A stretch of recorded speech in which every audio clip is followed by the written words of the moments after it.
Sponsored by LIC Nepal, जीवन रहँदा पनि जीवन पश्चात पनि। गर्वैदेखि बलियो भूगर्भ सिमेन्ट। मेरो देश मेरो जगदम्बा सिमेन्ट। गुणस्तरीय प्लम्बिङको भरपर्दो नाम मार्बल। म पनि आजै नेपाल टेलिकमको एन्टी फाइबर सेवा लिन्छु। नेपाल टेलिकम, राष्ट्रको सञ्चार। रेड ब्लू इनर्जी ड्रिंक सर्वत्र बजारमा उपलब्ध छ।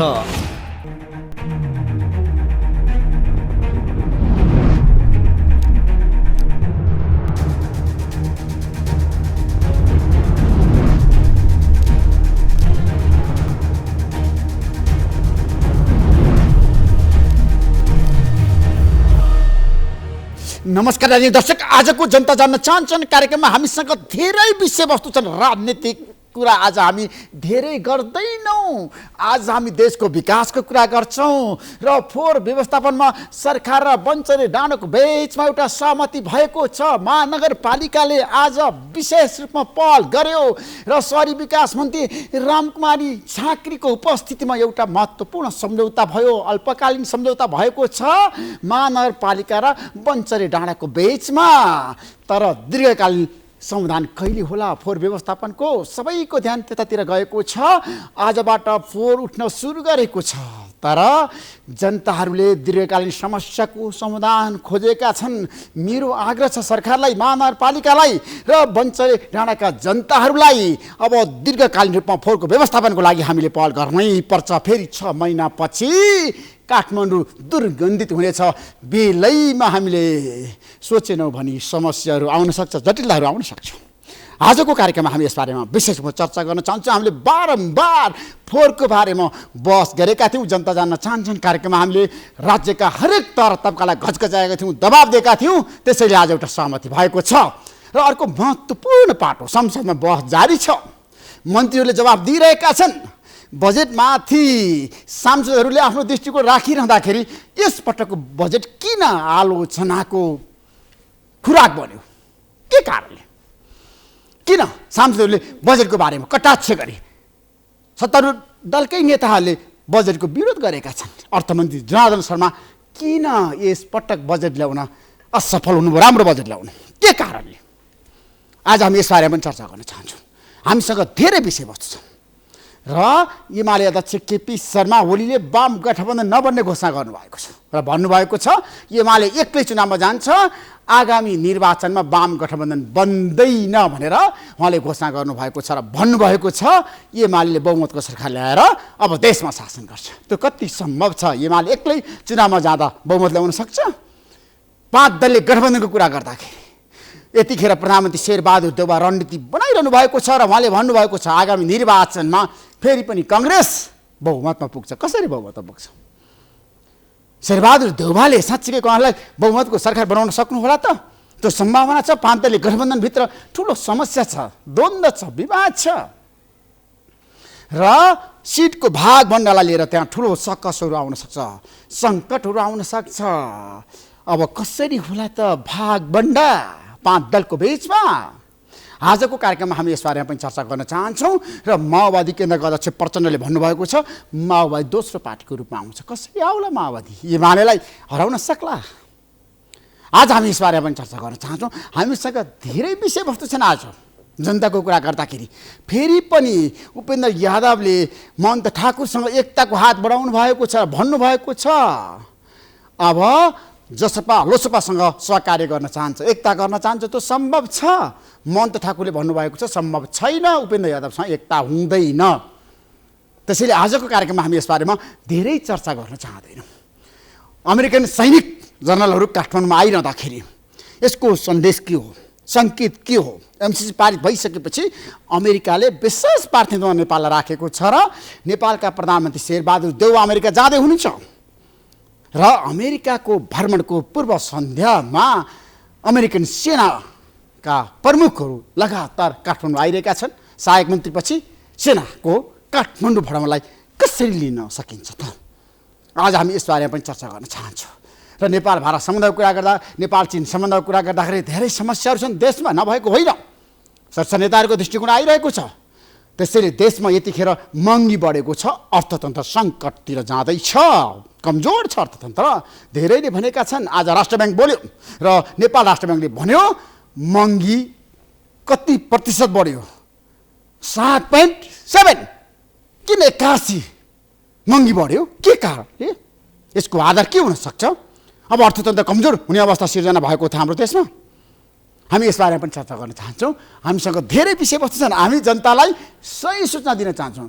स्वास्थ्यको बारेमा, शिक्षाको बारेमा, पूर्वाधारको बारेमा, विकासको बारेमा, भ्रष्टाचार अन्त्यको बारेमा, देशमा सुशासनको प्रत्यक्ष जनताले गर्न नपाएको बारेमा, फोहोरको बारेमा हामी प्रत्येक दिन तपाईँहरूलाई ताजा अपडेट गराउनेछौँ। म केही समयको विश्रामपछि आज नेपाल कम्युनिस्ट पार्टी एमालेका उपाध्यक्ष र पूर्व प्रधानमन्त्री विष्णु प्रसाद पौडेलसँग आउनेछु। प्रतीक्षा गर्नुहोस्, जनता जान्न चाहन्छ अनि कार्यक्रम हेरिरहनुहोस्। आजको जनता जान्न चाहन्छन् कार्यक्रममा हाम्रो बेचमा नेपाल कम्युनिस्ट पार्टी एमालेको उपाध्यक्ष र पूर्व उपप्रधानमन्त्री अर्थमन्त्री विष्णु प्रसाद पौडेल हुनुहुन्छ। पौडेलजी, तपाईँलाई म जनता जान्न चाहन्छन् कार्यक्रम स्वागत गर्छु। धन्यवाद। अब तपाईँहरू एक्लै चुनावमा जाने भनेर भनिरहँदाखेरि एमाले फेरि पनि पराजित हुने, किन गठबन्धन नगर्ने मलाई बताउनुहोस् त। यसको आधार कारण के? गठबन्धन किन गर्ने? तपाईँलाई एक्लै जान त सकस छ नि, गाह्रो छ नि, कठिन छ नि चुनाव। कसले भने सकस? 5 दल एकतिर अनि तपाईँहरू एकतिर। अरू दल थपे हुन्छ नि। 5 दलले पुगेन भने अरू दल थपे हुन्छ। 6 दल, 7 दल, 10 दल। निर्वाचन आयोगमा दलहरूको सूची छ नि। यदि सबै दलहरूको नाम याद भएन भने निर्वाचन आयोगसँग कन्सल्टेसन गर्ने, निर्वाचन आयोगमा दर्ता भएका दलहरूको विवरण प्राप्त हुन्छ। अरू दल मिसाउने, कत्रो गठबन्धन बनाउनु मन छ, कसरी गर्न मन छ, गरे हुन्छ। नेकपा एमाले एउटा स्पष्ट उद्देश्यको साथमा, योजनाको साथमा, एउटा लक्ष्यका साथमा अगाडि बढ्ने पार्टी हो। यो चाहिँ अपवित्र गठबन्धनमा विश्वास राख्दैन, जनता र राष्ट्रको सेवाप्रति समर्पित पार्टी हो यो। तर तपाईँले विगतमा त गठबन्धनको लागि पहल गर्नुभएको थियो। एमाले र माओवादी केन्द्रको बिचमा 2074 सालमा पार्टी एकीकरण पनि गराउनु हो तपाईँकै पहलमा। अहिले आएर तपाईँ किन गठबन्धनको विपक्षमा उभिनुभयो? त्यो चाहिँ जनता जान्न चाहन्छन्, बताउनुहोस्। ठिक भन्नुभयो। त्यो गठबन्धन भन्दा पनि त्यो के थियो भन्दाखेरि हामीले 2074 सालको स्थानीय तहको निर्वाचनमा म स्मरण गर्न चाहन्छु त्यो निर्वाचनलाई। नेकपा एमाले सरकारबाट बाहिरियो, एमाले प्रतिपक्षमा थियो, काङ्ग्रेस र माओवादी सरकारमा थिए, उनीहरूको गठबन्धन थियो चुनावमा। त्यसका बावजुद पनि नेकपा एमाले पहिलो पार्टीका रूपमा निर्वाचित भएको थियो। हामीले के सोच्यौँ भनेदेखि नेकपा एमालेलाई पहिलो हुन कसैले रोक्दैन, तर मुलुकलाई राजनीतिक स्थायित्वतर्फ, स्थिरतातर्फ लिएर जानका लागि, विकास समृद्धितर्फ लिएर जानका लागि एउटा बहुमत प्राप्त सरकार आवश्यक पर्छ भन्ने सोचको साथमा हामीले चाहिँ वामपन्थी शक्तिका बिचमा गठबन्धन गर्ने र गठबन्धनलाई पार्टी एकतामा विकसित गर्ने भन्ने विश्लेषणका साथमा, त्यो निष्कर्षका साथमा हामीले चाहिँ चुनावी तालमेल पनि गऱ्यौँ र चुनावी तालमेलको नतिजाको लगत्तै पछि हामीले पार्टी एकताका निम्ति पहल गऱ्यौँ र पार्टी एकता पनि हामीले सम्पन्न गऱ्यौँ र एउटा एकताबद्ध नेपाल कम्युनिस्ट पार्टीको निर्माण गऱ्यौँ। मेरो विचारमा त्यति बेला हामीले जे गरेका थियौँ ठिक गरेका थियौँ, तर घटनाक्रमले के बताइदियो भनेदेखि कम्युनिस्ट आन्दोलनलाई एकताबद्ध गरेर लिएर जाने, एउटा शक्तिशाली कम्युनिस्ट पार्टी बनाउने, कम्युनिस्ट पार्टीको नेतृत्वमा राजनीतिक स्थिरता र स्थायित्व कायम गर्ने, विकास समृद्धि समाजवादतर्फ मुलुकलाई डोर्याउने जुन एउटा चाहिँ अत्यन्त महान र विशाल उद्देश्यका साथमा हामीहरू अगाडि बढेका थियौँ, त्यो उद्देश्यमाथि निर्मम प्रहार गर्नका निम्ति हाम्रै पार्टीभित्रकै कतिपय प्रवृत्ति र पात्रहरू उद्धत भए, जसले गर्दा हामीले त्यो एकतालाई जोगाउन सकेनौँ। होइन, आज आएर फेरि वाम गठबन्धनको आवश्यकता छ भने नेताहरूले भनिरहँदाखेरि तपाईँहरू किन कम्युनिस्टहरूलाई मिलाउन चाहनुहुन्न? वाम एकता वामपन्थी शक्तिका बिचमा हुन्छ। तपाईँ मार्फत म स्पष्ट भनौँ, वामपन्थी शक्ति भनेको नेकपा एमाले हो। नेकपा एमाले अरू विभिन्न समूहमा भ्रमस अल्झिएका इमान्दार क्रान्तिकारीहरूलाई, वामपन्थीहरूलाई एमालेमा आमन्त्रण गरिरहेको छ। आउनुहोस्, एमालेमा आउनुहोस्, एमालेको वरिपरि गोलबन्द हुनुहोस्, एमालेको मातहत सङ्गठित हुनुहोस्। सबै अन्यत्र विभिन्न ठाउँमा छरिएका, भ्रमस छरिएका दक्षिणपन्थीहरूलाई पनि वामपन्थी ठानेर चाहिँ भ्रमस छरिएका तमाम क्रान्तिकारीहरूलाई हामी एमालेमा गोलबन्द गर्न चाहन्छौँ। एमालेमा गोलबन्द गरेर वामपन्थी शक्ति एउटा सुदृढ राष्ट्रिय शक्तिका रूपमा यसलाई अगाडि बढाउन चाहन्छौँ। हाम्रो यो हो कुरा। अब तपाईँ वामपन्थी भन्नुहुन्छ, वामपन्थ भनेको के? वामपन्थी भनेको त्यो कोड- प्रचण्ड माधवका नेपाल हो नि त तपाईँलाई थाहा छ एउटा छ तपाईँ नि। सँगै बसेर काम गरेको व्यक्ति होइन उहाँले भन्नुभएको छ आधिकारिक रूपमा नेपालमा कम्युनिस्ट पार्टी को भन्दाखेरि माओवादी केन्द्र यो हुन्छ नि हामी- प्रचण्डको भने। म तपाईँलाई बताउँछु नि म के भन्छु भनेदेखि एउटा छ नि जसको सिङ छैन उसैको नाम तिखे भने जस्तो हो दक्षिणपन्थको पछि लाग्ने दक्षिणपन्थी शक्तिको पछि लाग्ने वामपन्थी शक्तिको उपस्थिति र भूमिकालाई कमजोर पार्ने एकताबद्ध कम्युनिस्ट पार्टीलाई टुक्रा टुक्रा पार्ने कम्युनिस्ट पार्टीको बहुमतको सरकार गिराउने दक्षिणपन्थी शक्तिको नेतृत्वमा सरकार बनाउने यो प्रवृत्तिलाई र त्यस्तो शक्तिलाई त्यस्तो सङ्गठनलाई त्यस्ता पात्रलाई वामपन्थी भनिन्छ। यदि तपाईँले नेपाली कङ्ग्रेसको नेतृत्वको वरिपरि गोलबन्द भएका पार्टीहरूलाई तपाईँले वामपन्थी मान्नुहुन्छ भने वामपन्थ भन्ने शब्दको त्यो अपव्याख्या हो। तर हाम्रो देशमा काङ्ग्रेस र कम्युनिस्ट मिलेर धेरै पटक क्रान्ति गरेको छ नि तपाईँ पनि त्यसको अनि सूत्रधार होइन काङ्ग्रेस र कम्युनिस्ट मिलेर कतिपय सन्दर्भमा हामीले हाम्रा साझा उद्देश्यहरूमा काम गरेका छौँ। स्वाभाविक हो पञ्चायती निरङ्कुशताका विरुद्धमा हामी बहुदलीय लोकतन्त्रको पक्षमा त्यति बेला हामीले चाहिँ संयुक्त सङ्घर्ष गऱ्यौँ। त्यसको निम्ति हामी नै हो इनिसिएटर होइन त्यो चाहिँ गऱ्यौँ। राजतन्त्रको अन्त्यका निम्ति संवैधानिक राजतन्त्रको पक्षमा उभिएको काङ्ग्रेसलाई गणतन्त्रको पक्षमा ल्याउनका निम्ति हामीले पहल गऱ्यौँ र राजतन्त्रको अन्त्य र सङ्घीय लोकतान्त्रिक गणतन्त्रको स्थापनाका निमित्त कङ्ग्रेसलाई हामीले साथमा लिएर हिँड्यौँ। यो एउटा अर्को तथ्य हो।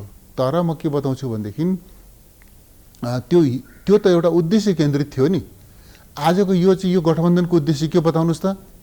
यो गठबन्धनको उद्देश्य भनेको एमालेलाई पराजित गर्ने एमालेलाई हराउने एमालेलाई उठ्नै नदिने प्रचण्ड र माधव नेपालले भनिसक्नु भएको छ। तपाईँले ऋषिजीले एकदम ठिक कुरा गर्नुभयो बडो राम्रो कुरा गर्नुभयो कि यो गठबन्धनको उद्देश्य के देश बनाउने हो विकास गर्ने हो समृद्धि ल्याउने हो सामाजिक न्याय कायम गर्ने हो सुशासन कायम गर्ने हो समाजवादतर्फ जाने हो होइन।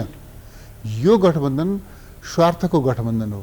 यो गठबन्धन एमालेको उपस्थितिबाट भयभीत भएर निर्माण भएको गठबन्धन हो। एमालेका विरुद्धमा बनेको गठबन्धन हो। यसको अर्को कुनै उद्देश्य छैन। एमालेका विरुद्धमा विष वमन गर्ने एमालेलाई के भनेदेखि एमाले शक्तिशाली भयो एमाले यसको जनाधार बलियो भयो एमाले चाहिँ राष्ट्रिय राजनीतिमा चाहिँ यति धेरै प्रहार गर्दा पनि यसले चाहिँ यो कमजोर भएन भन्ने त्यो पीडाबोधबाट बनेको चाहिँ यो गठबन्धन हो स्वार्थको गठबन्धन हो। हिजो के थियो राजतन्त्रका विरुद्धमा पञ्चायती निरङ्कुशताका विरुद्धमा हामी संयुक्त आन्दोलनमा थियौँ। त्यो साझा उद्देश्य थियो त्यति बेला। तपाईँले भने जस्तै यो गठबन्धन एमालेका विरुद्धमा छ। आजको राष्ट्रिय आवश्यकता एमालेको विरोध गर्नु हो। आजको राष्ट्रिय आवश्यकता शान्ति प्रक्रियाका बाँकी काम पुरा गर्नु होला नि। आजको राष्ट्रिय आवश्यकता मुलुकमा अमन चैन कायम गर्नु होला नि। संविधानको प्रभावकारी कार्यान्वयन गर्नु होला। संविधानले परिलक्षित गरेको दिशातर्फ मुलुकलाई अगाडि डोर्याउने विकास गर्ने कुरा होला। त्यो हो कि एमालेलाई कमजोर पार्ने एमालेका विरुद्ध प्रहार गर्ने यो राष्ट्रिय आवश्यकता। तपाईँ सोध्नुहोस् न गठबन्धनका नेता होइन मैले शीर्ष नेताहरूसँग धेरै पटक अन्तर्वार्ता लिएको छु प्रचण्ड माधव नेपालसँग झलक खनालसँग उहाँहरूको भनाइ के छ केपी शर्मा ओली र एमाले भनेको चाहिँ प्रतिगामीको मतियार हो। त्यसो भएर दुई पटक संसद विघटन गरेर लोकतन्त्रमाथि प्रहार गरेको व्यक्ति हो। एउटा चिज के छ भने जसले निर्वाचनको विरोध गर्छ त्यो निर्वाचनको विरोध गर्नेहरू लोकतन्त्रवादी मुलुकलाई निर्वाचनमा लिएर जाउँ यो प्रतिनिधि सभाको प्रयोजन पुरा भयो। यसले जे गर्न सक्थ्यो त्यो गरिसक्यो। अब यसले के गर्न सक्दैन। यो प्रतिनिधि सभाको प्रयोजन सकियो। अब किनभने यो अब चाहिँ कुनै स्वस्थ ढङ्गले अगाडि बढ्ने भएन। यो प्रतिनिधि सभा अस्वस्थ उद्देश्यका निम्ति एउटा खेलतमासा गर्ने एउटा प्लेटफर्म बन्दैछ। त्यस अर्थमा यो प्रतिनिधि सभा विघटन गरेर निर्वाचनमा जाउँ भन्नु चाहिँ लोकतन्त्र विरोधी हुन्छ। निर्वाचनको विरोध गर्ने यो पनि अर्को मजाक हो। जसले निर्वाचनको विरोध गरिरहेको छ ऊ लोकतन्त्रवादी। जसले मुलुकलाई निर्वाचनमा लिएर जाँदैछ त्यो लोकतन्त्र विरोधी। लोकतन्त्रको अर्थ के? त्यसमा अब तपाईँहरू छन् तालमेल नगर्ने त वाम गठबन्धन नबनाउने त किन बनाउने आजको आवश्यकता कुन चाहिँ वाम गठबन्धन होइन। त्यसमा प्रचण्डसँग माधव नेपाल तपाईँको सहकारी हुँदैन एकता हुँदैन। तपाईँलाई बहुत स्पष्टसँग भन्न चाहन्छु म बहुत स्पष्टसँग म भन्न चाहन्छु कि हामी दक्षिणपन्थी शक्तिको पछाडि लागेकाहरूलाई वामपन्थी भन्ने गल्ती पनि गर्दैनौँ। त्यस्तासँग तालमेल सहकार्य गठबन्धनको कुनै भ्रममा पनि हामी छैनौँ। नेकपा एमाले आफ्नो सुदृढ सङ्गठन र आफ्नो फराकिलो जनाधारको बलमा जनताका माझमा जान्छ र निर्वाचन जित्ने तयारीका साथ जान्छ। त्यसो एक्लै एमाले यसपटकको निर्वाचन जान्छ। किन एक्लै जान्छ? अरू कुन कुन दलसँग तपाईँहरू सहकार्य गर्नुहुन्छ? किन एक्लै जान्छ? हजारौँ हजार कार्यकर्ताहरू, लाखौँ लाख सदस्यहरू र के भनेदेखि लाखौँ लाख मतदाताहरूलाई साथमा लिएर जान्छ नि। एक्लै जान्छ एमाले? पाँच दलको विरुद्ध तपाईँहरूको मोर्चाबन्दी हुन्छ? साझा म मोर्चा दोहोऱ्याएर भन्छु, एमाले निर्वाचनमा एक्लै जाँदैन। लाखौँ मतदाताहरू, हजारौँ कार्यकर्ताहरू र सयौँ नेताहरूको चाहिँ विशाल पङ्क्ति लिएर जान्छ। तर तपाईँहरू निर्वाचन अघि नै सरकार परिवर्तन गर्न लाग्नु भएको छ अरे। भित्रभित्रै शेरबहादुर देउवालाई हटाएर चाहिँ प्रचण्डलाई अथवा माधव नेपाललाई प्रधानमन्त्रीको प्रस्ताव गर्नु पर्यो, बाहिर चर्चा छ। एमालेसँग त्यस्तो धन्दा गर्ने फुर्सद छैन। केही काम नभएको एमालेसँग अर्को कुनै काम छैन। यो तासको घर भत्काउन निम्ति एमाले समय खर्च गर्छ। तासको घर, बालुवाको घर, यो घर भत्काउन एमाले समय खर्च गर्छ। एमालेको अब कुनै काम छैन। तर प्रचण्डले प्राइम टाइम टेलिभिजनको 5औं वार्षिक उत्सवमा के भन्नु भन्दाखेरि मलाई प्रधानमन्त्री प्रस्ताव आएको छ। उहाँले के भन्नुभयो, कोले शङ्कर पोखरेल ईश्वर पोखरेलले गएर भन्नुभयो प्रधानमन्त्री बनिदिनुहोस्। अब त्यो गलत कुरा हो, असत्य कुरा। के छ भनेदेखि यो कुरा के छ भनेदेखि अहिले चाहिँ अब एमाले कस्तो चिज छ भने नि, एमालेलाई नदेखाइकन कसैले चाहिँ रोटी सेक्नै सक्ने स्थिति छैन। आफ्ना स्वार्थको रोटी सेक्न पनि एमाले तेर्साउनु पर्ने स्थिति छ यहाँनिर। देख्नुभएको छैन? एमाले तेर्स्याएर, एमाले देखाएर, एमाले छ अब त्यसपछि म नभएदेखि भनेर बार्गेनिङ गर्न निम्ति पनि एमाले चाहिएको छ। हेर्नुहोस् कस्तो दशा हो त्यो गठबन्धनभित्रको चाहिँ तमासा। हेर्नुहोस् त तपाईँ, एमाले देखाएर बार्गेनिङ गर्नुहोस्। त्यसो एमाले कसैलाई प्रधानमन्त्री बनाउँदैन। अहिले यो सरकारको विपक्षमा उभिँदैन, शेरबहादुरलाई ढाल लाग्दैन। एमाले प्रधानमन्त्री हुन्छ चुनावपछि। एमाले हो, चुनावपछि हुन्छ। प्रधानमन्त्री हेर्नुहोस्, लेखेर राख्नुहोस्। को बन्छ एमालेमा चुनावपछि प्रधानमन्त्री? एमालेमा को बन्छ भन्ने कुरा दुविधा छ र एमालेमा हाम्रो पार्टीको अध्यक्ष बन्नुहुन्छ केपी शर्मा ओली प्रधानमन्त्री बन्नुहुन्छ निर्वाचनपछि। लेखेर राख्नुहोस् न। तर तेस्रो पार्टी बन्छ एमाले भनेर प्रचण्डले भन्नुभएको छ। निर्वाचनभन्दा अगाडि रमाए हुन्छ नि त, सपना देखि हुन्छ, रमाए हुन्छ। के कसरी एमालेको नेतृत्वमा सरकार बन्छ मलाई आधार दिनुहोस् एक दुई। कसरी बन्छ त तपाईँ त्यसपछि हेर्नु होला नि। तपाईँ बधाई दिन फुलको गुच्छा लिएर जानु होला नि त। तर जनताले विश्वासै गर्दैन विष्णु पौडेलजी। विश्वास गर्छन् कि गर्दैन मतदानबाट थाहा लाग्छ। 5 दल एकतिर छ। अहिले तपाईँले शेरबहादुरले भन्नुभएको छ अहिले यो तपाईँले देख्नु नि, यस के एमालेलाई समाप्त गर्ने, एमालेलाई चाहिँ धुलो चटाउने, एमालेको अस्तित्व चाहिँ खोज्दा नभेटिने अवस्था सृजना गर्ने भनिएको थिएन। आज एमाले कहाँ छ कि चाहिँ धुलो अब समाप्त भयो एमाले। तर स्थानीय तहको निर्वाचनमा त कङ्ग्रेस पहिलो पार्टी बन्यो, तपाईँ दोस्रो पार्टी बन्नु देशभरि। कसरी? कहाँले 329 तपाईँले चाहिँ सिट मात्रै भन्नुहुन्छ कि सिटको गणना गर्नुहुन्छ कि मतको गणना गर्नुहुन्छ? सिट कसरी? सिट पनि महत्त्वपूर्ण हुन्छ नि पार्लियामेन्ट सिस्टममा। सिट महत्त्वपूर्ण हुन्छ, तर सिट के को आधारमा तय हुन्छ? सिट तय गर्ने त मतले होला नि। मैले कहाँ भनिरहेको छु सिटको कुनै महत्त्वै हुँदैन, कहाँ भनिरहेको छु? सिटको महत्त्व हुन्छ, तर सिट केले तय गर्छ? सिट मतले होइन, जनमतले होइन सिट तय गर्ने। आज नेकपा एमाले जनमतको हिसाबले कहाँनिर छ? कुनै चाहिँ त्यो निर्वाचन आएका बाट प्रकाशित भएका तथ्याङ्कहरूलाई सामनेमा राखेर विश्लेषण गरे हुन्छ नि। तर हिजो नेपाली कमलले निष्कर्ष निकाले एमाले भन्दा हामीले चाहिँ 1,37,000 भन्दा बढी मत त्यो चाहिँ त्यो रमाए हुन्छ, केही छैन। तपाईँ हेर्नुहोस् न, अध्यक्ष र प्रमुखको पदको निर्वाचन नतिजा हेर्नुहोस्, उपाध्यक्ष उपप्रमुखको हेर्नुहोस्, त्यो छैन। त्यसपछि अरू कुरा देखाएर हुन्छ, त्यो केही छैन। कुरा के छ भनेदेखि सम्पूर्ण ताकत लगाएर सारा भेटेसम्मकालाई चाहिँ गठबन्धनमा सामेल गरे, भेटेसम्मकालाई होइन, सडकमा भेटिएका सबैलाई गठबन्धनमा सामेल गरेर राज्य शक्तिको दुरुपयोग गरेर सम्पूर्ण शक्तिका साथ एमालेका विरुद्ध खनिँदा पनि आज मुलुकमा 1 नम्बरको पार्टी एमाले छ। यही होइन सत्य? जनताको सबभन्दा ठुलो हिस्साले एमालेलाई साथ दिइरहेको छ। आजको एकदम कसैले अस्वीकार गर्न नसक्ने सत्य त यही हो नि। तपाईँलाई थाहा छ जस्तो गठबन्धन शक्तिशाली भएर जाँदाखेरि एमालेको विरुद्ध साझा उम्मेदवार उठायो भने के गर्ने? 5 दलले गरे हुन्छ। त्यसमा तपाईँ फेस गर्न तयार हुनुहुन्छ? गरे हुन्छ। फेस गर्ने भने के प्रश्न छ भनेको, हामी त चुनाव लडिआएका लडिरहने पार्टी हौँ। जनताले के चाहेका छन्, राष्ट्रले के चाहेको छ त्यो बुझ्ने, त्यसको आधारमा एजेन्डा सेट गर्ने पार्टी हो एमाले। त्यस कारणले आउने निर्वाचनमा एमाले शानदार जित हासिल गर्ने तयारीका साथ अगाडि बढ्छ। कुनै जमाना थियो विष्णुजी तपाईँ प्रचण्डलाई नेता मानेर काम गरे व्यक्ति हो त, तपाईले प्रचण्डलाई नेता मानेर पार्टी एकता धेरै पटक सम्झौता गराउनु पार्टी एकता केपी गर्यो शर्मा ओलीको बीचमा। पार्टी एकता गर्यौँ हामीले पार्टीमा तर अहिले आएर तपाईँ किन प्रचण्डको विरोधमा खिलाफमा किन सहकारी हुन सक्दैन भने तपाईँको घोषणा? अनि उहाँ चाहिँ खास गरिकन प्रचण्डजी चाहिँ शक्तिशाली कम्युनिस्ट पार्टीको सरकार ढलाउने काममा लाग्नुभयो नि। कम्युनिस्ट पार्टीको शक्तिशाली सरकार ढलाएर काङ्ग्रेसको पछि लाग्नुभयो। उहाँको यो कदमलाई त समर्थन गर्न सक्ने कुरै भएन नि त। तर केपी शर्मा ओलीलाई प्रधानमन्त्री बनाउने पनि प्रचण्ड होला नि त, होइन र? उहाँले भन्नुभएको छ मैले बनाएँ 2 पटक। उहाँको चाहिँ उहाँले चाहिँ के छ भनेदेखि यो पनि याद गर्नुपर्छ, सहकार्यका क्रममा कहिलेकाहीँ सहयोग आदान प्रदान हुन्छन्। आफूले गरेको सहयोग याद गर्ने, आफूले प्राप्त गरेको सहयोग बिर्सने पनि त त्यो गल्ती पनि त गर्नु हुँदैन।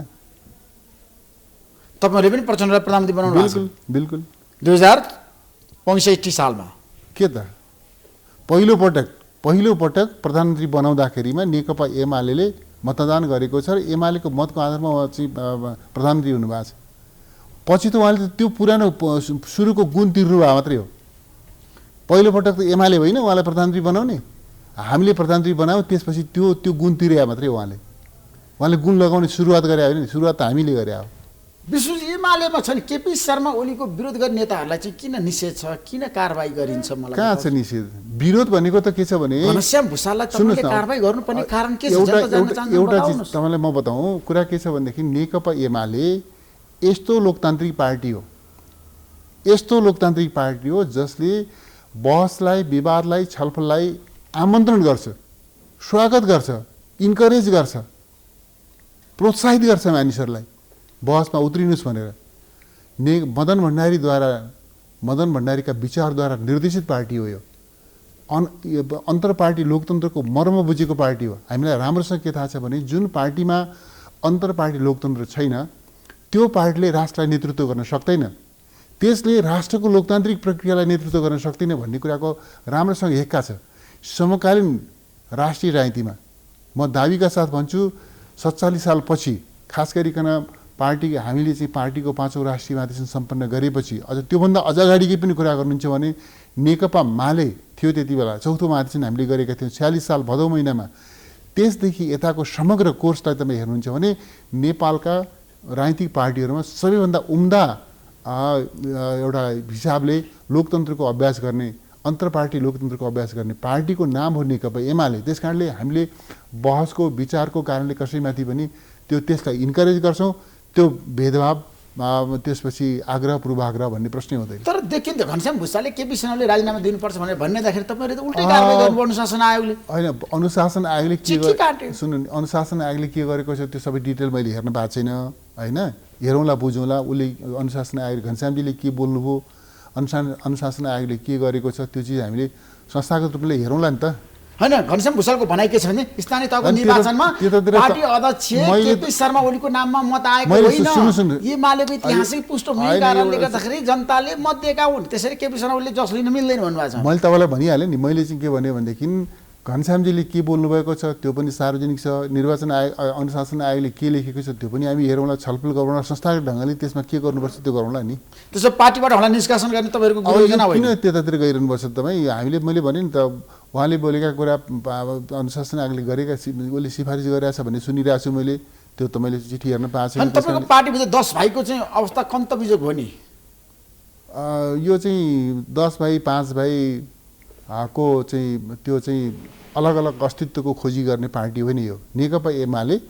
मैले बारम्बार भन्ने गरेको छु, यो सुन्तला जस्तो होइन, केस्रा मिलेर बनेको पार्टी होइन यो स्याउ जस्तो हो, समग्रतामा एकताबद्ध पार्टी। त्यस कारणले यहाँ तपाईँ 10 भाइको अस्तित्व अर्कोको अस्तित्व खोज्नेतिर नलागौँ तपाईँ हामी। त्यो त्यतिखेर तपाईँ माधवमा नेपाल केपी शर्माको बिचमा एकता हुनुपर्छ भनेर लागेका नेता होइन, सहमति हुनुपर्छ भनेर तपाईँले सम्झौता गराएको होइन? पार्टीभित्र विभिन्न खालका समस्याहरू देखिएपछि समस्या समाधानका निम्ति हामीले जरुर कोसिस गरे हो, कोसिस गऱ्यौँ, राम्रो चाहिँ समाधानको एउटा उन्नत विकल्प पनि अघि सार्यौँ। तर पनि साथीहरू चाहिँ कतिपय साथीहरू चाहिँ त्यो डिटर्मिन हुनुहुन्थ्यो, उहाँहरू पार्टी फुटाइ छाड्ने, कम्युनिस्ट पार्टीको शक्तिशाली सरकार गिराइ छाड्ने, दक्षिण पन्थको पछि लागि छाड्ने, त्यो चाहिँ गलत उद्देश्यतर्फ उहाँहरू चाहिँ समर्पित भएर लागिसक्नु भएको थियो। उहाँलाई रोक्न सकिन्छ भने कोसिस गरी सम्भव भएन नि त। अनि तपाईँले 2054 सालमा पनि फुटेको एमालेलाई छ नि मालेलाई तपाईँले 58 सालमा आएर एकीकरण गर्नुभयो, वामदेव गुप्ताले पार्टीमा भित्राउनु भयो।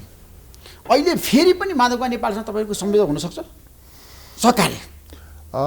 नेकपा एमाले परित्याग गरेर बाहिरिएका साथीहरू आफ्नो गल्ती महसुस गरेर पार्टीमा फर्किन चाहन्छन् भनेदेखि उनीहरूलाई फर्किने कुरा ढोका खुला छ। हामी ढोका बन्द गर्दैनौँ। पार्टीगत रूपमा एकीकरण हुन सक्दैन। एकीकृत समाजवादी र एमालेको के को एकता, कोसँग एकता, माधवका नेपाल कुन पार्टीसँग एकता, एकीकृत समाजवादी कुन पार्टीसँग एकता? मैले भनिहालेँ नि के को एकता, कुन पार्टीसँग एकता। मैले भने नि कि नेकपा एमाले जस्तो क्रान्तिकारी पार्टी छोडेर गल्ती गर्न पुगेका साथीहरू आफ्नो गल्तीप्रति पश्चाताप गर्दै, रियलाइज गर्दै आफ्नो मातृ पार्टीमा फर्किन चाहन्छन् भने हामी ढोका बन्द गर्दैनौँ, ढोका खुला राख्छौँ। त्यसै वामदेव गौतमसँग तपाईँको वार्ता संवाद सहकारी टुट्यो, अब छलफल हुनै छोड्यो? अनि के टुट्यो कि जारी छ कि त्यो के, त्यो अर्थको कुरा? वामदेव गौतम आउनुहुन्न अब तपाईँको पार्टीमा एमाले? के गर्नुहुन्छ त उहाँलाई सोध्नु, मलाई सोध्ने हो र भनेको? उहाँले त एमालेको विरोध गरिरहनु भएको छ, के विषय भनेको? विरोध गर्नुभएको छ, उहाँको कुरा हो। उहाँको विरोधको के अर्थ छ र? कुनै जमाना तपाईँ वामदेवलाई सँगै लिएर जानुपर्छ। एमाले आफ्नो गतिमा अगाडि बढ्छ। उहाँलाई विरोध गर्न मन लाग्छ विरोध गर्नुहुन्छ, समर्थन गर्न मन लाग्छ समर्थन गर्नुहुन्छ। के गर्नुहुन्छ उहाँलाई सोध्नुहोस्। त्यसो महन्त ठाकुरको पार्टीसँग तपाईँ चुनावमा तालमेल गर्न सक्नुहुन्छ? लोकसभासँग सम्भावना के छ? अहिले चाहिँ नेकपा एमाले तालमेल सालमेलको बाटोमा हिँड्दैन। तालमेल गर्दैन कोहीसँग पनि, राप्रपासँग पनि। एमाले आफ्नो खुट्टामा उभिएर, आफ्नो तागतमा भर परेर, आफ्नो कार्यकर्तामाथि, आफ्नो जनाधारमाथि उभिएर निर्वाचनमा जान्छ। देशको अर्थतन्त्र अत्यन्त कमजोर छ।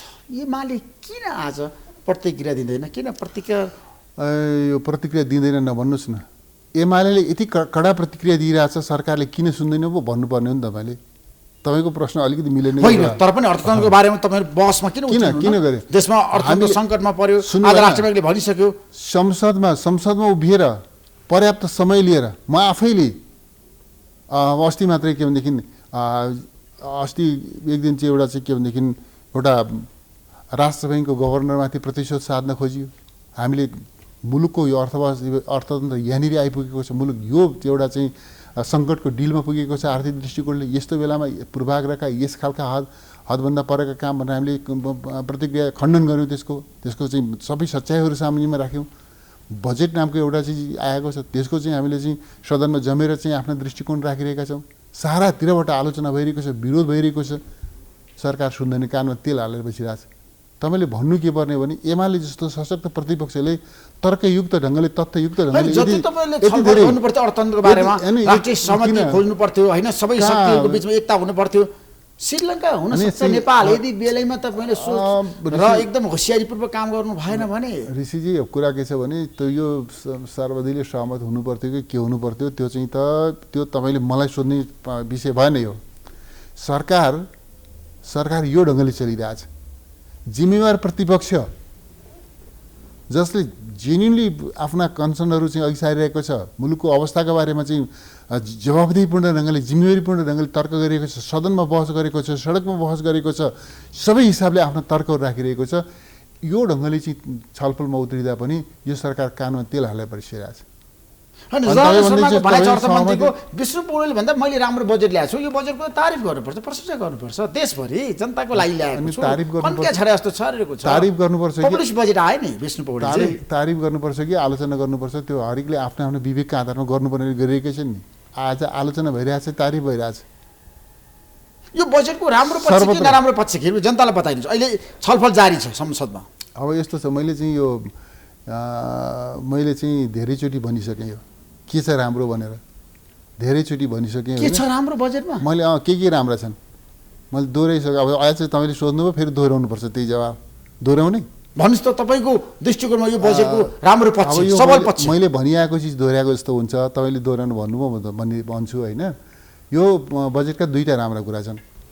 एउटा हाम्रो संविधानमा के छ व्यवस्था भनेदेखि बजेट चाहिँ यो जेठ 15 गते आउनुपर्छ भनेर लेखा छ संविधानमा। ठ्याक्कै जेठ 15 गते आयो,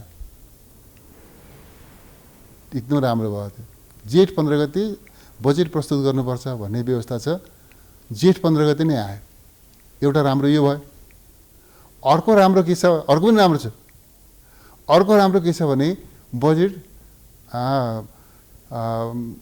सङ्घीय संसदको संयुक्त बैठकमा प्रस्तुत गर्नुपर्छ भनेको छ, संविधानले नै भनेको छ। ठ्याक्कै जेठ 15 गते संयुक्त सदनमै अर्थमन्त्रीजीले बजेट प्रस्तुत गर्नुभयो। यो बजेटका राम्रा कुरा यति हुन्। तर महँगी नियन्त्रण गर्नको लागि यो बजेट कति सफल हुन सक्छ तपाईँलाई के लाग्छ? यो बजेट कार्यान्वयन गर्न आएको पनि होइन। यो बजेट कार्यान्वयन हुने कुनै सम्भावना पनि छैन। स्रोत व्यवस्थापनको दृष्टिकोणले भन्नुहोस्, विनियोजनको दृष्टिकोणले भन्नुहोस्, राजस्व परिचालनका दृष्टिकोणले भन्नुहोस्, महँगी नियन्त्रणका दृष्टिकोणले भन्नुहोस्, अब यो भनौँ न वृद्धि दर, आर्थिक वृद्धि दरको लक्ष्यको दृष्टिकोणले भन्नुहोस्, मुद्रास्फीतिको कुनै पनि दृष्टिकोणले यो बजेट कार्यान्वयन हुँदैन। यो बजेट कार्यान्वयन हुँदैन? सरकारले भनेको छ बजेट कार्यान्वयन हुन्छ, अर्थमन्त्रीको भनाइ छ, बजेट राम्रो छ, उत्कृष्ट छ। अत्यन्त चाहिँ कस्तो छ भन्दाखेरि तपाईँले किस्तामा चाहिँ आजै मैले पढ्दै थिएँ, अघि त यहाँ आउँदै गर्दा बाटोमा पढिरहेको थिएँ। अब के प्रधानमन्त्रीजीले के भन्नुभयो अरे, अर्थमन्त्रीजीले ब्याक गियर लगाउनु भयो अरे। बजेट पास भएपछि चाहिँ बजेट सच्याउने भनेर चाहिँ अर्थमन्त्रीजीले चाहिँ डेलिगेसनलाई भन्नुभयो अरे भन्ने आइरहेछ। होइन, बजेट त सच्याउनु पर्छ। जस्तो धेरै कुरामा कर लगाएको छ नि त, स्वदेशी उत्पादन। हेर्नुहोस् त हाम्रो देशमा अब अहिले बजेट पास नहुँदै सच्याउनु पर्छ भनेर छलफल भएको बजेट पनि त्यस्तो बजेटलाई जस्तो सेनिटरी प्याडमा हेर्नुहोस् त, हाम्रो देशमा उत्पादन भएकोलाई आज किन कर लगाइन्छ? आयात गर्नेलाई चाहिँ कर छुट गरिन्छ। अहिले सेनिटरी प्याडमा तपाईँ एकदम ठिक कुरा उठाउनु। सेनिटरी प्याडमा जुन प्रकारको चाहिँ करको प्रबन्ध गरिएको छ नि, एकदम त्यसमा चाहिँ आर्टफुल्ली गरियो। जस्तो कस्तो छ भन्दाखेरि इम्पोर्ट गर्ने फिनिस गुडमा चाहिँ त्यसपछि चाहिँ फिनिस गुड भन्दा र मेटेरियल महँगो पर्ने, र मेटेरियल भन्दा फिनिस गुड सस्तो पर्ने भनेपछि नेपाली उद्योगहरूले अहिले चाहिँ यो चाहिँ सेनिटरी प्याडको चाहिँ के स्थिति के रहेछ भने हाम्रो डोमेस्टिक जुन निड हो, आवश्यकता हो, आन्तरिक आवश्यकता भन्दा 3 गुणा ज्यादा उत्पादन यी हुन सक्ने रहेछ। 30 करोडको आवश्यकता छ, 90 करोडसम्म उत्पादन गर्न सक्ने गरिकन नेपालमा उद्योगहरू खुलिरहेछन्, सञ्चालनमा छन्। तर स्थिति के छ त भन्दा त्यो चाहिँ ती उद्योगहरूलाई वास्तवमा तिनीहरूलाई एकदम सङ्कटतर्फ धकिलिएको छ र ती उद्योगहरू बन्द हुने अवस्थामा पुग्दैछन्। र यहाँ स्थानीय उत्पादनलाई महँगो पार्ने, आयातलाई सस्तो पार्ने हिसाबले र मेटेरियल भन्दा फिनिस्ड गुडको चाहिँ मूल्य चाहिँ त्यो सस्तो हुने गरिकन कर निर्धारण गरिएको छ। यो चाहिँ के हो यो भन्नुहोस् त? जस्तो वायरमा पनि त्यस्तो समस्या आयो, उद्योगपतिहरू आन्दोलित छन्, उनीहरूले भनेका छन् अर्थमन्त्रीले गलत किसिमले ट्याक्स लगायो। त आज आइसक्यो नि त। अघि मैले भने नि ब्याक गियरको कुरा गरेँ नि, म त्यो पनि सुन्दै थिएँ। बाटोमा डेलिगेसन गयो अरे, के भयो अरे, प्रधानमन्त्रीले निर्देशन दिनुभयो अरे बजेट पास गरेपछि बजेट सच्याउने। यो पनि हुन्छ कहीँ? बजेट पास गरेपछि बजेट सच्याउने भन्ने पनि हुन्छ? त्यस ढङ्गले चाहिँ आइरहेछ कुराहरू। यो के हो त? त्यो समयक्रममा थाहा लाग्ला, न्युज पढाएँ मैले चाहिँ। त्यसमा हाम्रो देशमा विष्णुजी किन बजेट खर्च गर्नको लागि धेरै समस्याहरू आउँछ? किन विकास खर्च हुँदैन? किन विकास हुँदैन? हामी कहाँ चुक्यौँ हुनुहोस् त अहिलेको नेतृत्व? यस्तो छ, के छ भने गफ गर्नु र काम गर्नु फरक कुरा हो। काम गर्नुपर्छ। कामका क्रममा जे समस्याहरू आउँछन् त्यसको जनता र राष्ट्रको हितलाई केन्द्रभागमा राखेर एउटा परिपक्व समाधान खोज्नुपर्छ। त्यसो हुँदाखेरि अगाडि बढ्न सकिने, नभए गफगाफ गर्दै गयो केही पनि हुँदैन। अब किसानले मल पाउँदैन, तपाईँहरूले बोल्नुहुन्न, जनताहरू समस्यामा छन्, पीडामा छन्। होइन, हामीले बोल्दैनौँ भन्ने चाहिँ तपाईँले त्यो होइन, सरकारलाई तपाईँले दबाब दिनु पर्थ्यो। हो, किसानलाई मल त उपलब्ध गराउनु पर्यो। हामीले दबाब धेरैले भनेका छन्। ठिक भन्नुभयो, हामीले दबाब दिएका छौँ, यति दबाबले पुगेन। यो चाहिँ ठिकैमा हामीलाई पनि फिल भइरहेछ कि हामीले दबाब त दिइरहेछौँ। सदनमा आवाज उठिरहेको छ, सडकबाट आवाज उठिरहेको छ, मिडियाले भनिरहेका छन्, किसानहरू कराइरहेका छन्, तर यो सरकार सुन्दैन। त्यसले गर्दा यो चाहिँ ठिकै हो कि यो यति दबावले पुगेन। किन महँगी बढिरहँदाखेरि प्रमुख प्रतिपक्ष दलले किन सरकारलाई गएर घेराबन्दी गरेन भन्नुहोस् त? मेरो प्रश्न। मैले भने नि त, जताततै महँगी छ, जनता समस्यामा छन्। हेर्नुहोस्, आज राष्ट्र ब्याङ्कले भन्यो महँगी बढ्छ भनेर।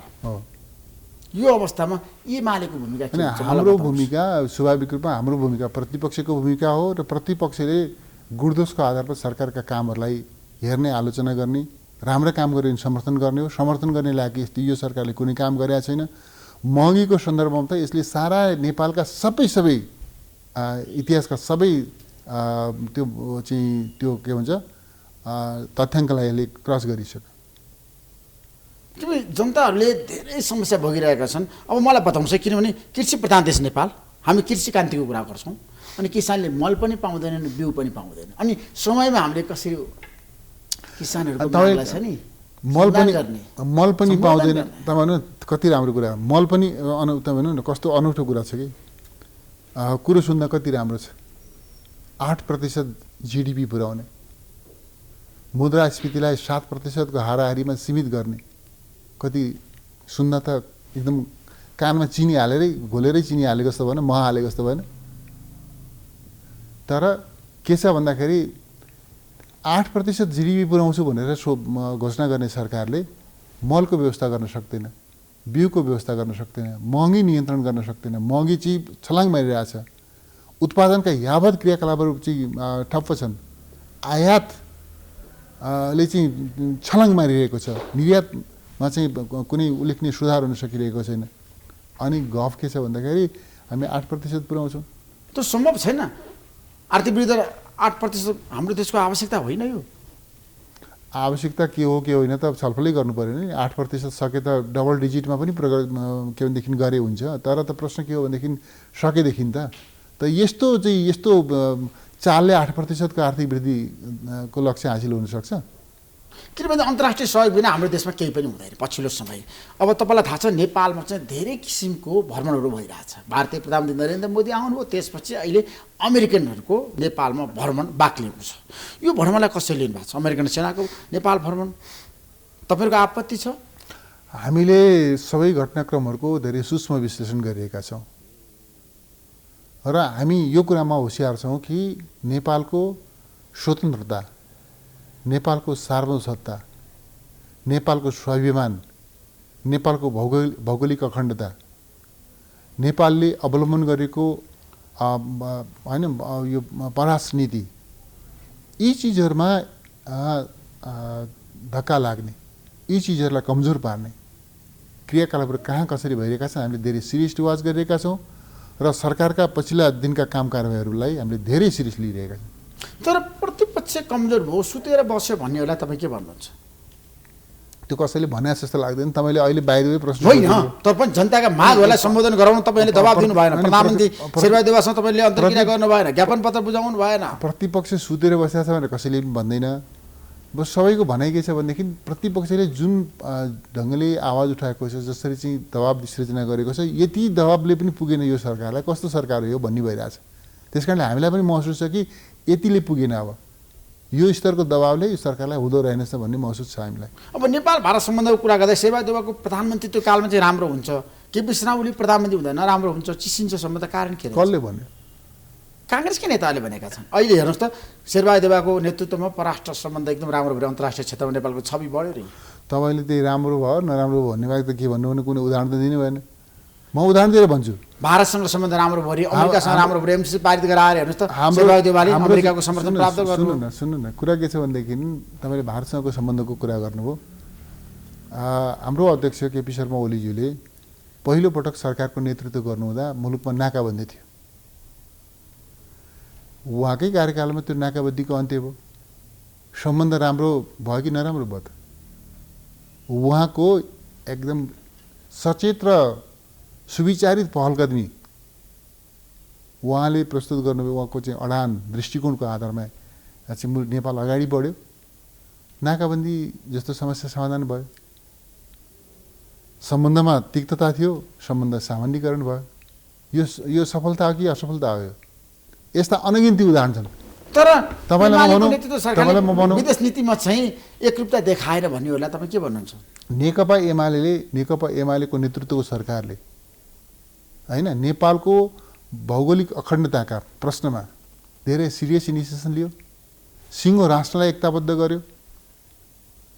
नेपालको भूमि कहाँसम्म हो, के हो, यसको चाहिँ सीमा भन्ने कुरा चाहिँ त्यसले चाहिँ यकिन गरेर चाहिँ तथ्ययुक्त ढङ्गले चाहिँ प्रस्तुत भयो र चाहिँ सदनबाट समेत त्यसलाई चाहिँ सर्वसम्मतिले पारित गर्ने त्यो चाहिँ परिस्थिति निर्माण गर्यो। यो नेपालको चाहिँ यो चाहिँ सफलता हो कि असफलता हो? तर एमाले चिनिया कार्ड प्रयोग गर्यो भन्नेलाई तपाईँ के भन्नुहुन्छ?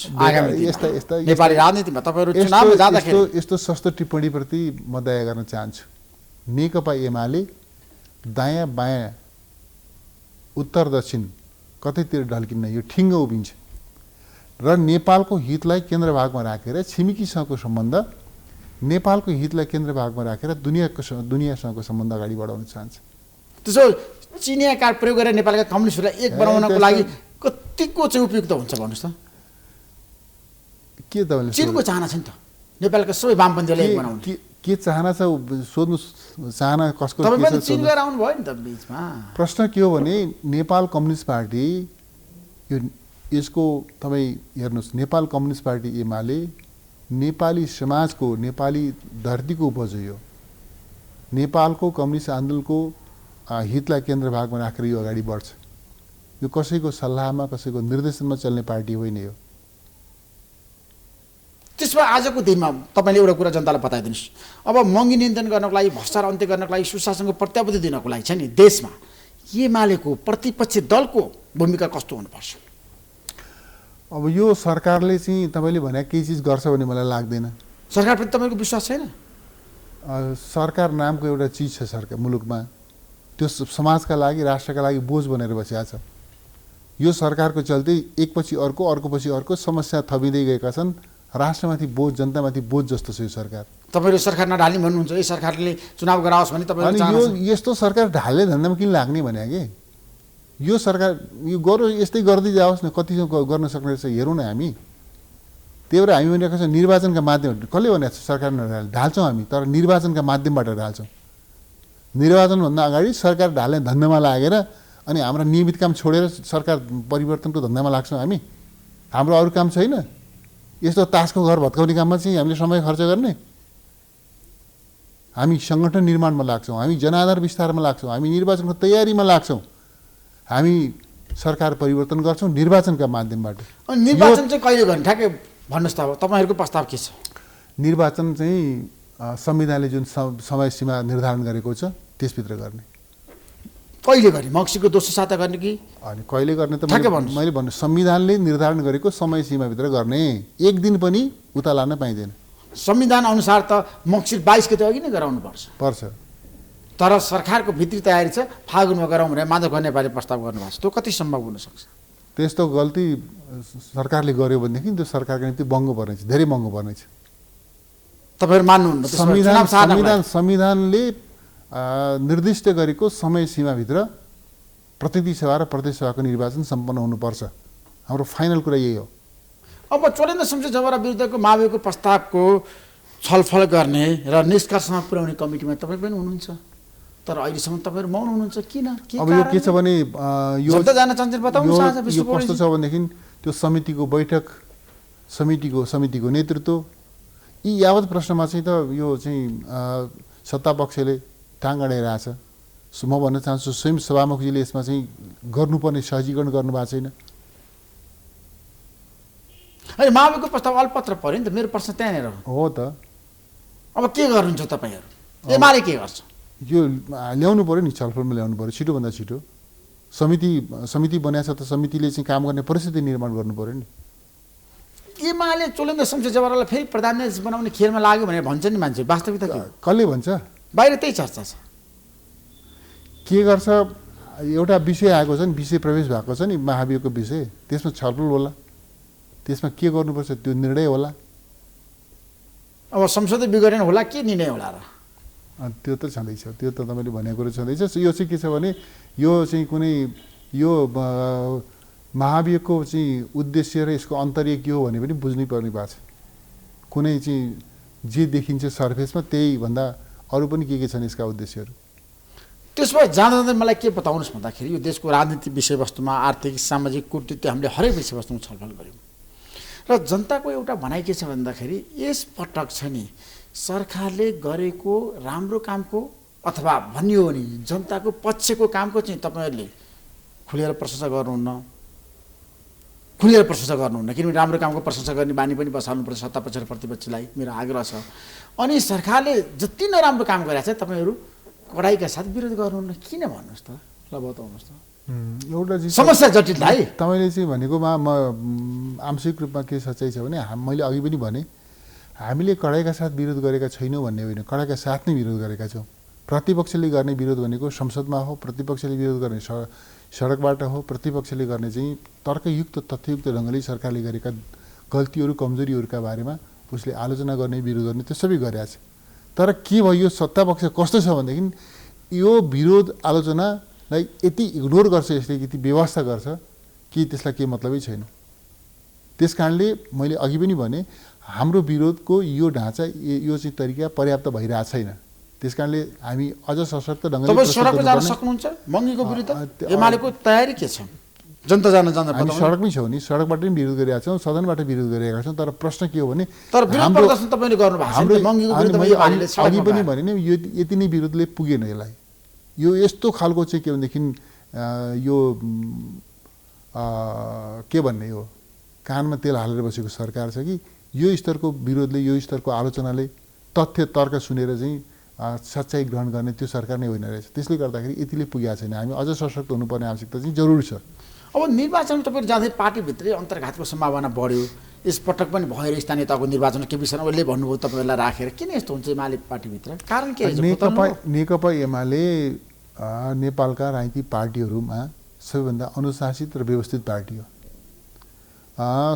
तर पनि कहिलेकाहीँ अनुशासन उल्लङ्घनका सीमाका मर्यादाका सीमाहरू नाग्ने खालका प्रवृत्तिहरू बेला बेलामा प्रकट हुने गरेका छन्। यसपटकको निर्वाचनमा पनि अनुशासन उल्लङ्घनका केही घटनाहरू घटेका छन्। त्यस्ता घटनाहरूलाई हाम्रो पार्टीले सिरियसली लिएको छ र गल्ती गर्नेहरूलाई यथोचित मात्रामा गल्तीको प्रकृति हेरिकन अनुशासनात्मक कारबाही गर्छ। कसैलाई शिक्षा दीक्षा दिनुपर्ने होला, कसैलाई सुझाव गर्नुपर्ने होला, कसैलाई आलोचना गर्नुपर्ने होला, कसैले त्योभन्दा बढ्ता कारबाही गर्नुपर्ने छ भने पनि त्यो चिज गर्छ। र हामी हाम्रो पार्टीलाई अनुशासित पार्टी केही हैसियतमा अगाडि बढाउँछौँ। त्यसमा पार्टीभित्र अब अन्तर्घात हुँदैन, जसरी महानगरपालिकामा तपाईँले पराजित अन्तर्घातको त्यो हुँदैन। आउने निर्वाचनमा हामी पोखरामा काठमाडौँमा तपाईँको पार्टीको हालत हेर्नुहोस् न। आउने निर्वाचनमा अन्तर्घातका सम्पूर्ण सम्भावनालाई हामीले समाप्त गर्छौँ। दोषीलाई कारबाही गर्न सक्नुहुन्छ अन्तर्घातीलाई? प्रमाण भेटिएपछि किन नगर्ने? कारबाही गर्नुपर्छ भन्ने पार्टीभित्र दबाब होला नि त। अनि गल्ती गर्नेहरूलाई त स्वाभाविक रूपमा पार्टीले कारबाही गर्छ। के छ भनेदेखि जसरी चाहिँ के छ नि सिङ्गो पार्टी पङ्क्ति नै अन्तर्घातमा छ कि भने जस्तो खालको चाहिँ चर्चा पनि यो होइन। केही ठाउँमा केही व्यक्तिहरूले अनुशासनको पार्टीको चाहिँ तर्फबाट निर्धारण गरेका अभिभावकहरूको जिम्मेवारीहरूको ठिक ढङ्गले पुरा गरेका छैनन्। केहीबाट अनुशासन उल्लङ्घन भएका छन्, केहीबाट चाहिँ पार्टीको हित विपरीतका कामहरू भएका छन्। त्यस्ता चिजलाई पार्टीले नोटिसमा लिन्छ, सच्चाइ आइडेन्टिफाई गर्छ र यथोचित कारबाही गर्छ। आगामी निर्वाचनमा तपाईँको एजेन्डा के छ? 1, 2, 3 के एजेन्डा लिएर जनताको बिचमा चाहनुहुन्छ बताउनुहोस् त मलाई आज तपाईँ पार्टीको उपाध्यक्ष तपाईँ। होइन, हामीले हाम्रा एजेन्डाहरू क्लियर नै छन्। हाम्रो एजेन्डा के हो भनेदेखि विकास, समृद्धि र सामाजिक न्याय, राजनीतिक स्थायित्व, नेपाललाई अस्थिरतातर्फ लग्ने स्थिरताको बलियो आधार तयार भएको थियो। त्यो स्थिरताको बलियो आधारलाई विभिन्न चाहिँ धाउपेच विभिन्न षड्यन्त्रद्वारा कमजोर पारियो र फेरि मुलुकलाई अस्थिरतातर्फ लगिँदैछ। अस्थिरतातर्फ लग्नुको अर्थ के हो भने नेपालमा संविधानको प्रभावकारी ढङ्गले कार्यान्वयन हुन सक्दैन। नेपालले संविधानद्वारा निर्दिष्ट गरेको दिशातर्फ चाहिँ प्रभावकारी ढङ्गले कदम चाल्न सक्दैन। विकासका, निर्माणका, समृद्धिका, सामाजिक न्यायका, समाजवादका आधारहरू तयार हुन सक्दैन। त्यस कारणले राजनीतिक स्थिरता, सामाजिक विकास, समृद्धि र सामाजिक न्याय यो नै हो हाम्रो मुख्य मुद्दा। किन हुँदैन? राष्ट्रिय स्वाधीनता, सुशासन, लोकतन्त्रको सबलीकरण, मानवाधिकार, शान्ति प्रक्रियाको चाहिँ दिगो शान्ति, यी सारा चिजहरू हाम्रो एजेन्डा हो। प्रत्यक्ष निर्वाचित प्रधानमन्त्रीको पक्षमा तपाईँ हुनुहुन्छ। आगामी निर्वाचनमा चाहिँ अब जनताको चाहना के छ भन्दाखेरि कार्यकारी पद चाहिँ प्रत्यक्ष निर्वाचित देशमा राजनीतिक स्थायित्वको लागि एमालेको भूमिका र बटम लाइन अहिले चाहिँ यो आउने निर्वाचनको यो एजेन्डा होइन। प्रत्यक्ष निर्वाचित राष्ट्रपति, प्रत्यक्ष निर्वाचित प्रधानमन्त्री यो आउने निर्वाचनको एजेन्डा होइन। हामी यही एजेन्डा बोकेर चाहिँ यही संविधान अन्तर्गत आउने निर्वाचनमा जान्छौँ होइन। यो आउने निर्वाचन यही संविधानको तहत हुन्छ। त्यस कारणले अहिले चाहिँ आउने निर्वाचनमा प्रत्यक्ष निर्वाचित राष्ट्रपति, प्रत्यक्ष निर्वाचित प्रधानमन्त्री यी कुनै चिज एजेन्डा होइनन्। मेरो विचारमा कसैका पनि एजेन्डा होइनन्। अनि संहिता हाम्रो त्यसलाई महँगो भयो नि, संहिता खारेज गर्नुपर्छ भन्नेलाई तपाईँ के भन्नुहुन्छ? महँगो जरुर भएको छ, तर संहिता खारेज गर्ने होइन। संहिताको अभ्यास गर्ने क्रममा जे जस्ता कमीहरू देखिएका छन् ती कमीहरूलाई सच्याउँदै सङ्घीयताको सही र प्रभावकारी कार्यान्वयनतर्फ अगाडि बढ्ने हो। अब जनताको लागि चाहिँ तपाईँहरूले एकपटक त्याग गर्नुहोस्, मेरो आग्रह छ। सबै पोलिटिकल पार्टीले चाहिँ जनताको लागि काम गर्नु। जस्तो काठमाडौँ महानगरपालिकाको मैले धेरै बहस गरेँ, फोहोरले डुङ्गो भयो सहर। आज एउटा अल्पकालीन सहमति भयो, अब दीर्घकालीन सहमति खोज्नु विष्णुजी। सबै एक हुनुहोस्, जनतालाई दुःख नदिनुहोस्, मेरो आग्रह छ। जनता धेरै पीडामा छन्। हेर्नुहोस्, स्वतन्त्र व्यक्तिले चुनाव जित्न थाले, दलप्रति जनताको छ नि बितिस्न लागिसक्यो, जागिसक्यो। अब यो मैले चाहिँ के भन्न चाहन्छु भनेदेखि स्वभावैले बहुदलीय व्यवस्था हो। हाम्रो व्यवस्था बहुदलीय व्यवस्था हो। यो यस्तो व्यवस्थामा दलको विकल्प दल नै हुन्छ, दलको विकल्प अर्को केही हुँदैन। दलको विकल्प जनताले खोज्यो भने दलको विकल्प दल नै हुन्छ हो। अब कतिपय स्वतन्त्र व्यक्तिहरूले पनि चुनाव लड्नुहुन्छ, चुनाव जित्नुहुन्छ। यसको अर्थ हामी कहाँ दलीय व्यवस्था असफल भयो भन्ने होइन। दलको विकल्पमा अरू केही चिज आयो भने दलकै व्यवस्था दलै जस्तो तपाईँ फेरि पनि हेर्नु होला, हिजो पनि हो एउटा दलले गल्ती गर्दा अर्को दल आउँछ, अर्को दलले गल्ती गर्दा अर्को दल आउँछ। त्यो चिज हुन्छ हुनसक्छ, हुनैपर्छ, त्यो लोकतन्त्रको आत्मा पनि हो त्यो। तर दलको विकल्प चाहिँ अरू केही हुन्छ भने त्यो भ्रममा कोही पनि पर्नु हुँदैन। दुवै दलले गल्ती गर्यो भने के गर्ने? काङ्ग्रेसले गल्ती गर्यो, एमाले गर्यो भने जनताले के गर्ने? दलहरूले भएका दलले गल्ती गर्यो भने अर्को नयाँ दल बन्छन्, तर दलको विकल्प दल नै हुन्छ। यो अन्तिम प्रश्न, माओवादी केन्द्रको भविष्य के देख्नुहुन्छ नेपाली राजनीतिमा प्रचण्डको? त्यहाँ मैले के देख्छु भनेदेखि माओवादी पार्टीभित्रका इमान्दार क्रान्तिकारीहरू क्रमशः नेकपा एमालेमा गोलबन्द हुँदै जानुहुन्छ। त्यहाँभित्र चाहिँ अरू ढङ्गले चाहिँ सङ्गठित भएका प्रवृत्ति र पात्रहरू क्रमशः त्यसको उहाँहरूको काङ्ग्रेसीकरण हुँदै जान्छ। अब माओवादी केन्द्रको अस्तित्व रहँदैन नेपाली राजनीतिमा। अब मैले के देख्छु भनेदेखि त्यहाँभित्रका इमान्दार क्रान्तिकारीहरू एमालेतिर गोलबन्द हुँदै जाने, दक्षिणपन्थी सोच राख्नेहरू काङ्ग्रेसतिर गोलबन्द हुँदै जाने, अनि क्रमशः माओवादी खिँदै जाने देख्छु मैले सम्भावना। Thank you so much Vishnu ji, महत्त्वपूर्ण समय दिनुभयो। तपाईँलाई म धेरै धेरै धन्यवाद दिनु छ। Thank you so much. Sponsored by LIC Nepal, जीवन रहँदा पनि जीवन पश्चात पनि। गर्वैदेखि बलियो भूगर्भ सिमेन्ट। मेरो देश मेरो जगदम्बा सिमेन्ट। गुणस्तरीय प्लम्बिङको भरपर्दो नाम मार्बल। म पनि आजै नेपाल टेलिकमको एन्टी फाइबर सेवा लिन्छु। नेपाल टेलिकम, राष्ट्रको सञ्चार। रेड ब्लू इनर्जी ड्रिङ्क सर्वत्र बजारमा उपलब्ध छ।